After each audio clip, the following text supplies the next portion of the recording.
ఎక్కడయ్యా పార్టీలో వాల్యూస్ ఉంది? మీ కళ్ళ ముందే వనజాక్షి, తెలుగుదేశం వాళ్ళే కదా, చెప్పుతో కొట్టారు, కుక్కర్ గుండెడు కొట్టారు, సిన్సియర్ తహసీల్దార్ని. పోనీ చంద్రబాబు నాయుడు గ్రేట్ లీడర్, మీరు చెప్పినట్టు గ్రేట్ లీడరు, పోసాన పద్దాకి ఎందుకు చంద్రబాబు అంటాడు అన్నావు. ఏమయ్యా, ఒక ఆడదాన్ని కొడతాం ఎంత దుర్మార్గం అని క్వశ్చన్ చేయలేదా? ఇది చంద్రబాబుకి చిరంజీవి తేడా చెప్తా. సేమ్ పార్టీ పెట్టినప్పుడు చిరంజీవి గారి పార్టీలో ఒక లేడీ, ఆమె పేరు విజయ నిర్మల, నాకు బాగా గుర్తు.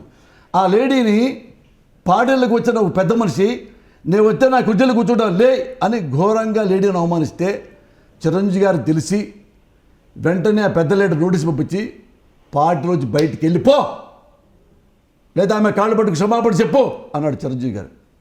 That is leaders quality. దురదృష్టం, రాజకీయాల్లో రాణించలేకపోయాడు. ఎందుకంటే ఆయనకి తెలియదు, ఆయన దుర్మార్గం తెలియదు, ఆయన మోసాలు తెలియదు.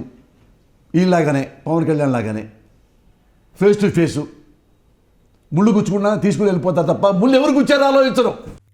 For more updates please subscribe 99 TV Telugu.